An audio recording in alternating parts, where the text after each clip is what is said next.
crypto warriors, changing our world day by day. The way of the crypto warriors, can't rely on the bankers, no way. Good morning, Bix Weir, Roota.com with your morning horn of Z's, your sip of chaga coffee. I trust everyone had a lovely weekend and is ready for battle with their silver daggers. Do you have a silver dagger? I do. This thing is so cool. I sleep with it by my bed. No, it is not a good defense tool because it's very, it's not like steel. The tip would just break off if I tried to stab someone. Well, if I put the right angle in and it was the right person, no, I'm not advocating violence. What I want to talk about is happy thoughts. And if you own Theta, you're getting a happy thought almost daily. Daily. I said a long time ago, there are many cryptocurrencies that will do well. You want to pick one that's guaranteed sure thing. And there are none that are guaranteed sure things, but there are some that you're not going to be fighting the good guys or the bad guys. There are some cryptocurrencies that the good guys and the bad guys want to succeed, especially when it comes to government, because government can really hamper cryptocurrencies if they're mad at them. For example, cryptocurrencies that ICO'd, that will always hang over the head of all cryptocurrencies. Not that it'll get rid, governments are not the be-all, end-all. Cryptocurrencies were invented to get around government, but they can very easily hamper the viability of cryptocurrency. Look what they did to Reggie Middleton. One of the most racist moves I've ever seen in the history of finance. Why do I say racist? Not just because Reggie is black. Read what the SEC wrote about Reggie Middleton, what he did so wrong, and you'll see what I'm talking about. But that's the deep state. That's the banking cabal. They're racist. They're all those evil things. And yeah, currently those entities have the power.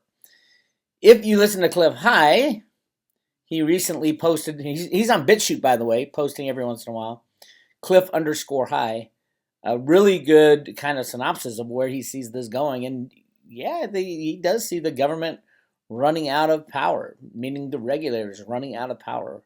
And who will succeed in a world where the government can't tell you what to do?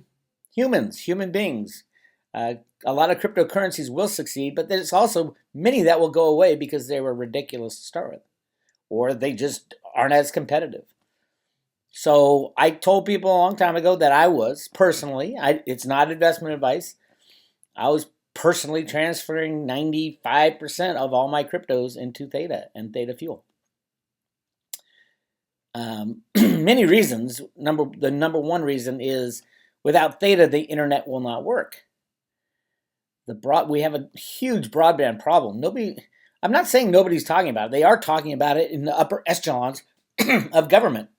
They have congressional meetings on what are we going to do. We have this problem that the bandwidth on the internet is getting clogged up with the higher speed video downloads, all the high visibility, high resolution video, virtual reality, the Internet of Things, all that stuff takes bandwidth.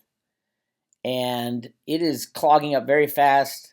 I've read a couple reports on it, some good, some bad. The best ones are saying unless something drastic is done within 2 years, the internet will be so slow, it'll make cryptos very difficult to use. Very difficult to use.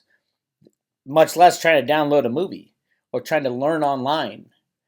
I mean, if you're looking for equality, there's nothing more important than making high-speed broadband available to everyone on the planet. Everyone on the planet, not just the rich countries. That's what Theta's doing or can do. And, it might be from the edge nodes that people are downloading to share their broadband. It might be that Sony or Samsung or Apple just says, well, we don't need this. We're going to put the Theta program on every single smart device that we offer, and everybody will have Theta and the ability to earn Theta fuel and be expanding broadband. I would like it if it was more organic, but remember that possibility is there. Even your smart TV that you have now, don't forget Theta is a software solution that for years they've been trying to fix with a hardware solution. 5G on every street corner is what the bad guys want because it'll radiate your head. Theta is a software solution that everybody shares their bandwidth. And a couple reasons that I think it was the chosen path forward. The number one reason is they have 3 patents now. You know how hard it is to get a patent if you're a cryptocurrency company within the United States? 3. Reggie's still hanging out there. Reggie has the patent for DeFi in Asia. Good luck all those DeFi companies. Reggie's got the patent. It was approved in Japan. It should have been approved here. He invented DeFi. I don't know why people don't understand that, but hey, I guess they might one day. If Cliff High's data comes true and Veritasium is actually implemented to stop the bankers from doing their criminal rehypothecation. We will see. But definitely Theta is on the Let's Help Theta list of the U.S. government, of governments around the world, because they know to move forward humanity in this whole Internet of Things. Some people don't want to, but you can't stop it. It's either we move forward smoothly or we move forward haphazardly and with clunks and problems. And Theta is that solution. That's why the patents were granted.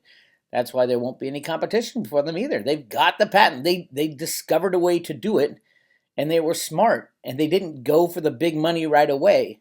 What did they do? They said, do we want a meme type of crypto like Dogecoin where everybody gets in, we get rich, and we run away? Or do we want to get some of the biggest partners on the planet to ensure that this is a long-term viable solution to a huge problem? And that's what they did. So bravo, the Theta team. They just announced, they're announcing something almost once or twice a week. Theta one-click delegated staking now live on Theta Web Wallet. So if you have a Theta Web Wallet, that's the online version, you can one-click delegate stake. And it's on Road to Roota. We teach you how to do that on a private road through Gpool. But they've got a whole bunch of new Gpool type addresses that people are running and have volunteered to say, yeah, you can use my node to stake your Theta. That's great. When it hits the mobile wallet, it's going to be a monster. But this is great. And so if you have your Theta on your computer, you can one-click delegate stake. Boom, you're done. You're good to go. They had on June 3rd, Mainnet 3.0, T-Fuel burning and transaction fee increase. They increased the cost. Now, right now, it's pretty much, or before, it was pretty much free. It cost 0.000001 T-Fuel, which was pretty much free to do a transaction. They upped that. They upped that for a very specific reason. They didn't want all these fake transactions. If anybody's going to try to attack the best way to attack a blockchain is to do as many transactions as possible to clog up the system. And if it costs more, then it's really expensive to attack a network. So they changed from 0.00001 T-Fuel to 0.3 T-Fuel, which at the time was 12 cents. Now Ethereum right now costs on average $1.49, and so obviously Theta is a much better, a much cheaper way to go about it. 12 cents is not a big deal. They can change it again if it gets, if T-Fuel goes to $50 per T-Fuel, they might change it, so it's 0.0001 again. But that will be probably at that point, it'll be the guardians and the validators on Theta, on the Theta network, that make those kind of decisions. And there'll be a voting process that will be implemented. For right now, it's pretty much Theta Labs and its partners who are deciding this. So on one side, you're like, well, yeah, Theta Labs still has control for the most part. of decisions like this. Although the Theta Mainnet is it's a decentralized blockchain, but there's levels of decentralization. But everything that Theta is doing is towards that ultimate fully decentralized, and that will involve voting on the Theta mainnet. No Tfuel people won't be able to vote, and yes, Theta holders will be able to vote for more Tfuel as a reward. And that's just the way it goes. That's when you have such a beautiful blockchain that gives you the power. They wouldn't do it. I wouldn't do it unless it was beneficial to the whole infrastructure, the whole group. If we all benefit, yeah, definitely. Tfuel's gonna be big. It's gone. It just dropped below 20 to 1. It was at 40 to 1, remember? And there's these guys who said, "Oh, Bix, what about the golden ratio, Tfuel to Theta?" That's solely the way they calculated that is solely on the basis of which is more profitable to stake, and that might be the way a lot of people do it. It won't be the way everybody look at it. So I don't think that's like 6.25 to 1. And right now it's 20 to 1. So if they're right about this golden ratio, Tfuel will do 3 times as good as Theta until it hits that point. And then everybody with Tfuel who is playing the ratio game will try to jump back into Theta and find out that, oh my God, there's something even more important about Theta and running a Guardian node with that kind of power. So where do I think it'll kind of shake out? Jenny had it at 8 to 1. And she's pretty damn spot on that one, I think. I think it'll be 10 to 15 makes sense to me, but it'll fluctuate. It'll go down below 10, then above 10, and as the players of the ratio jump in one way and out the other, and things like that. All of it's good. Don't get me wrong. I own Theta and I own Tfuel. And if you own both, bravo. Definitely you should be staking. And with Mainnet 3.0, you'll be able to stake your Tfuel as well. By the way, if you don't have Tfuel now, Exodus just announced that they're allowing the swapping of other cryptos for Tfuel on the Exodus wallet. So go look into that. I heard you can't do very much of it, but you can do some. Well, very much of it. Like no whales are going to be able to do that on Exodus. Yes, there's a lot of manipulation. Yes, there's a lot of Binance is the biggest holder, and they're the kings of manipulation for everything. But definitely, they're the biggest holder of Theta and Tfuel. So just be forewarned, because they rig everything, and that's down and up. Though Binance is very, if you've been in Tfuel long enough, you've seen like 200, 300% jumps in a day, and that's when Binance wants to rig the price higher. And they could very well do that before the end of the month when the Mainnet 3.0. I do see a really big jump in Tfuel coming as a meme coin. And let's just say Elon texts about Tfuel or about Theta or one of them, and you could see just massive jumps. Or Tom Brady, ... or Tom Brady. Should I say it again? Or Tom Brady. I put that together a while ago, but that was through the woo-woo world. That's why, everybody out there, the traditional analysts say, "Oh, Bix, you're an idiot for listening to like Jenny Moonstone and Michelle White Dove and the crypto viewing guys. You're an idiot." Really? Well, obviously, Michelle White Dove has proven that to be the dumbest comment ever. She said very early on that Theta is going to be one of the best cryptocurrencies out there. It's going into the thousands. People tell me, Bix, Theta can't go into the thousands. I'd be a billionaire. Remember what happened in the 1990s when the internet came out, and people were throwing some money into it. Tech people who had that vision of what was going to happen in the future. They weren't billionaires. They had maybe $500,000.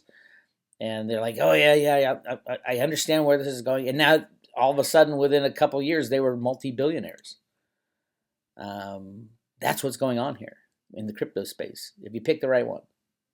So yes, I see no reason to pick 40 different cryptos. Half of them will go away, handful at most, and I think everybody should figure out which one they think will do best, measure the risk reward of that crypto, and then invest the majority of your crypto money into that crypto that you believe in.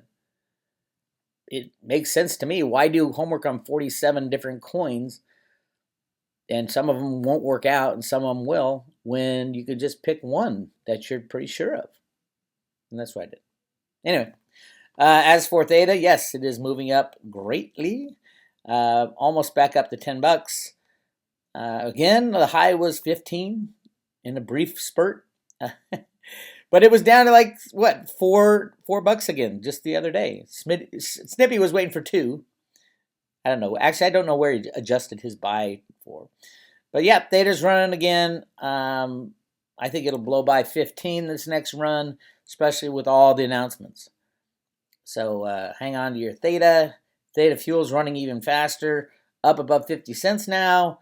If it goes to, let's say Theta goes to $15, it's all-time high. If Theta Fuel runs at, say, 10 to 1, that's $1.50 for T-Fuel, so it should double or triple when Theta runs back to its all-time high. Wow. And if you're in the camp of the golden ratio, it's even better. It's like double that. So I'm just saying, if you don't have any, go to Exodus and swap some crypto for Tfuel and Theta. That's my non-advice, because that's what I've done, and that's what I continue to do. And I'll ride the Tfuel. I do have a lot of Tfuel, more Tfuel than I want right now. Versus Theta, I like having Theta. I like control of the blockchain. No, I don't have that much, but yeah, but the ratio is still out of whack. It's 20 to 1 when it probably should be about 10. So that's double. All right, let's talk about silver. Silver's still rigged. Unbelievably, right? But I do love the guys from Wall Street Silver, the guys, all my friends out there who finally caught on to silver manipulation after I've been screaming about it for 20 years. Not just me, but there have been people who have been screaming about it. There's also been people who ride the bandwagon, which is fine. I don't care. I just want it to end. And it is not ending. It has not ended. Silver manipulation is the most important issue in all financial markets. More important than the US dollar, more important than the bonds, more important than stocks, more important than commodities, more important than everything is silver manipulation. Why? Because it's the bank killer. And the killer meaning there's over 300 million ounces short position completely naked. It's more than that. The OTC market isn't even calculated. But it is so important that they got to do bullshit like this. Look at last week. This is 625 million ounces of silver being traded each day here. 625 million.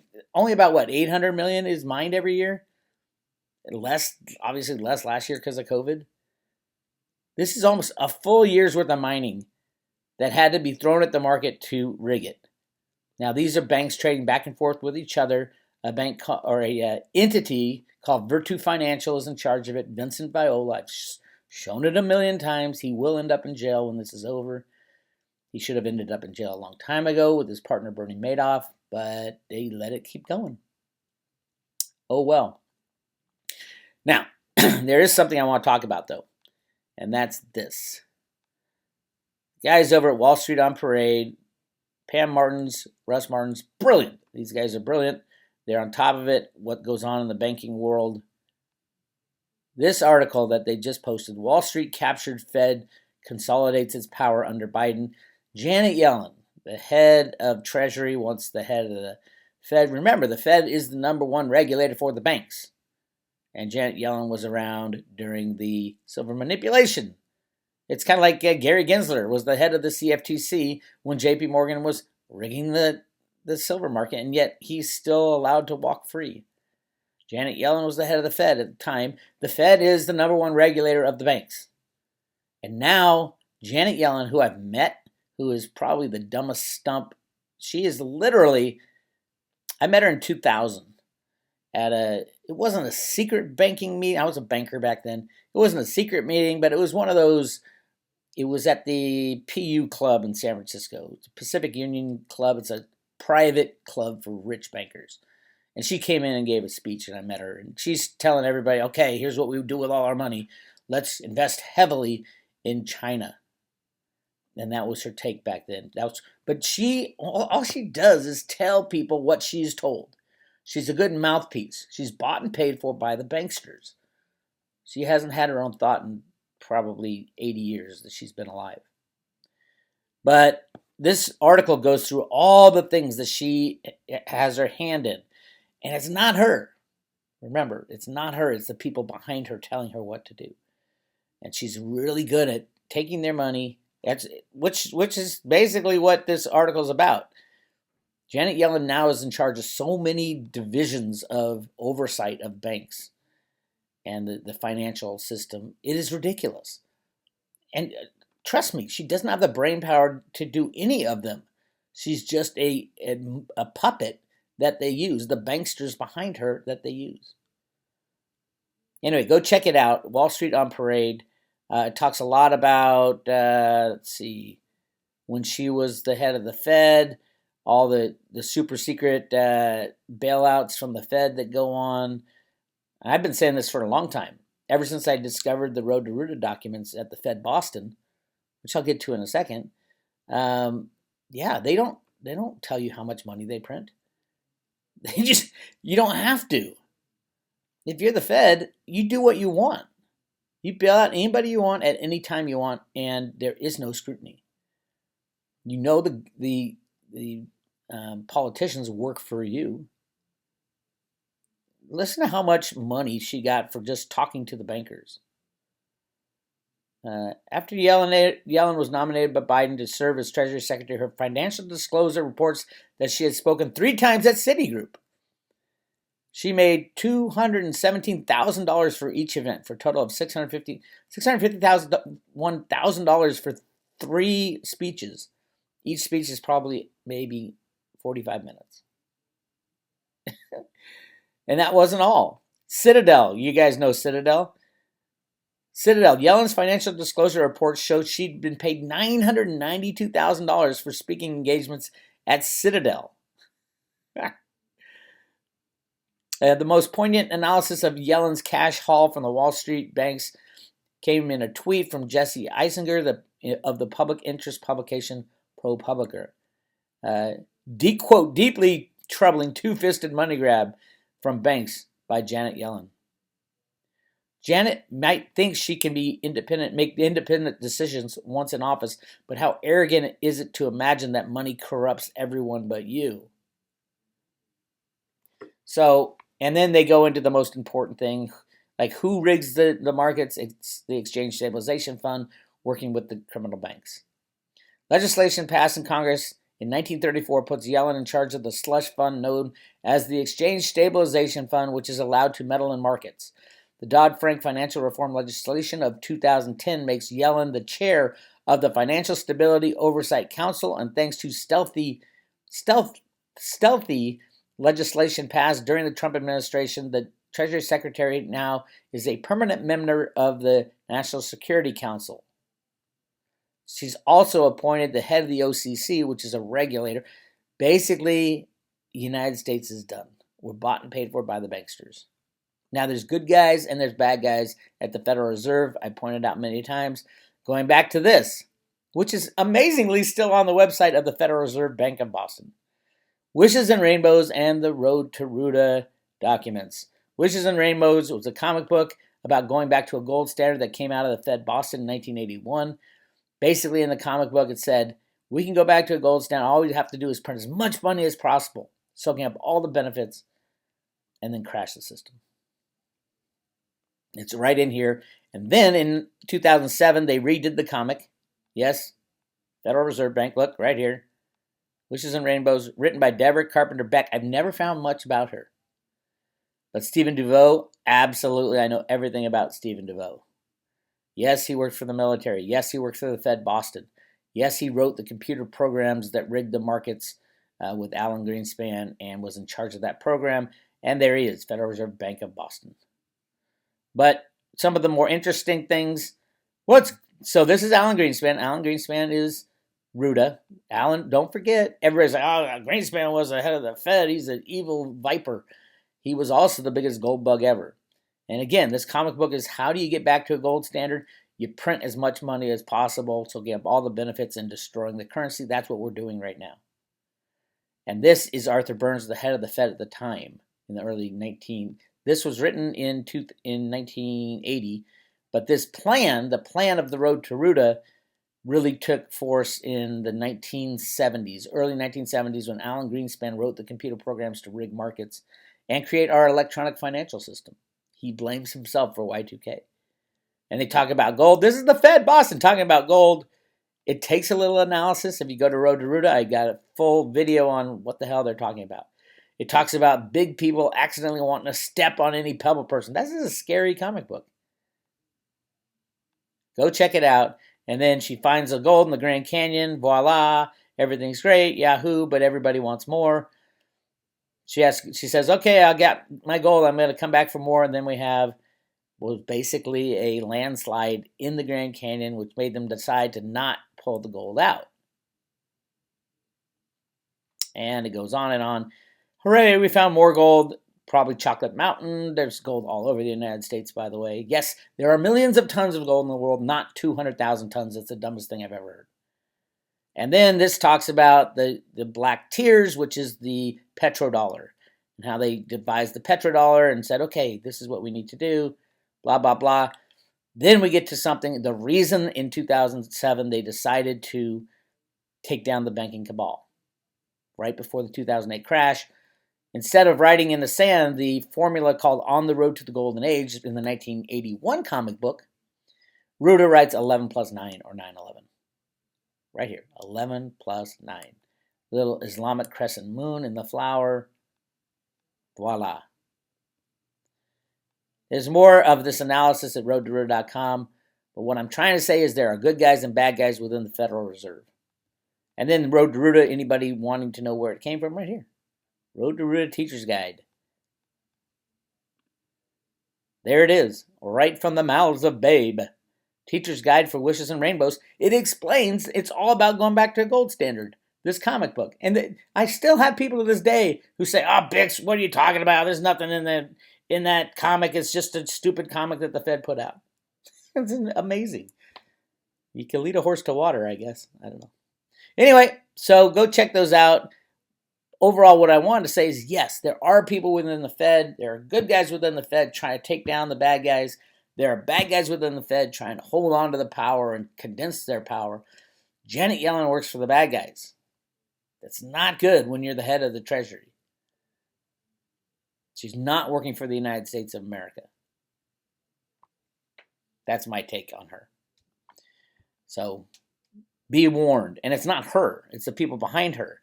The people she works for, literally, as pointed out by the Martinsons. She is literally captured. She always has been.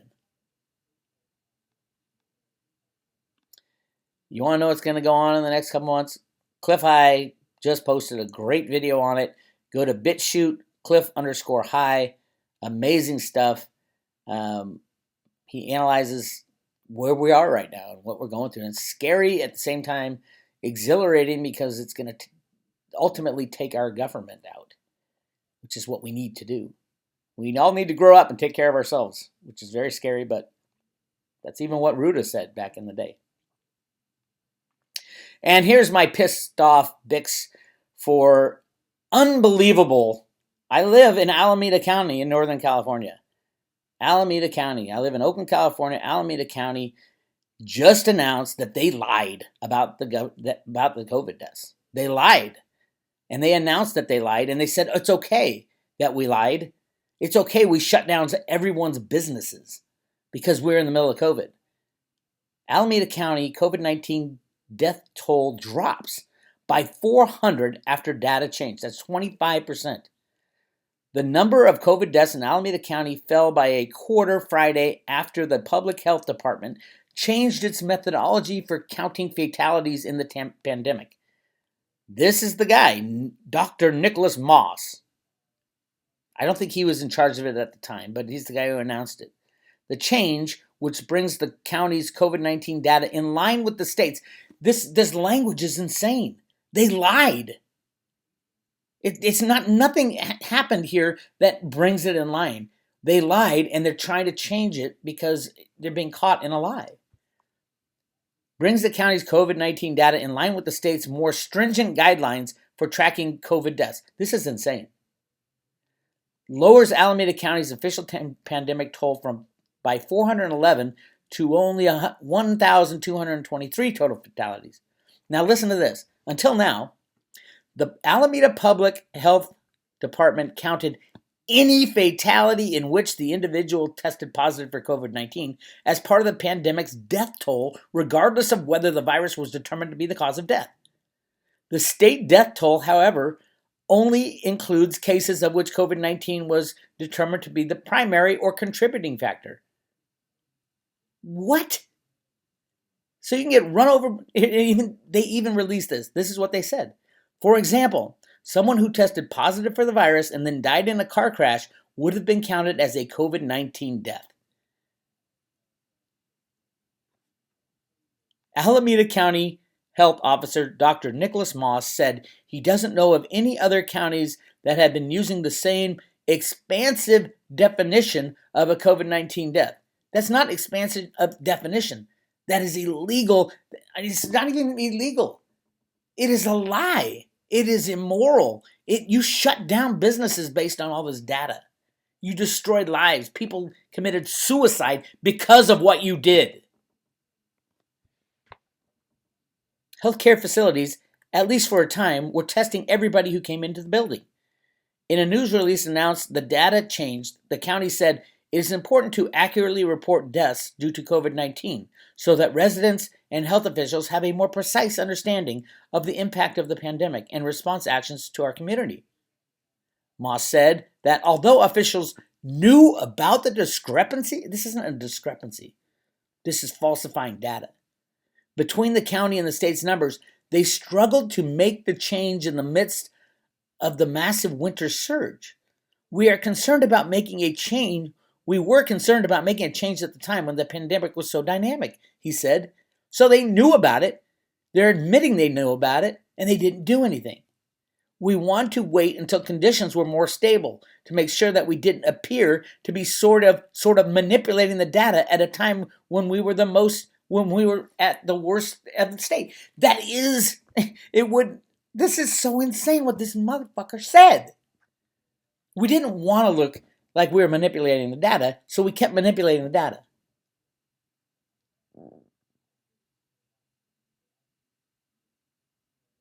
In the spring, California began reporting Alameda's death count numbers based on the state's preferred methodology of not lying. Quote, we're just able to move as quickly on this as we would have liked, but we felt it was important and sometimes better late than never. Fuck you. I know so many of my friends who literally lost their livelihoods because of information, this whole fucking COVID lie. Ugh. Anyway, on that night, go to road2roota.com. Buy your crypto now. We're in the extreme fear mode. If you want to subscribe to Road to Roota, join the party. Do searches for the Roota and the private road and the Fed Boston and what it all means. There's thousands of documents, over 3,000 documents at road2roota.com. And if you join today, we will give you one silver Roota coin for joining. That's less than $1 a day. It's $299 for a year. Each coin is numbered and double stamped with luster. There's Roota jumping up and down, happy as can be. We're waiting for that moment, Roota. We are waiting. And the Cave of Gold in the Grand Canyon. And you will get this limited edition coin if you join. It's Bix Weir. I'll talk to you guys later.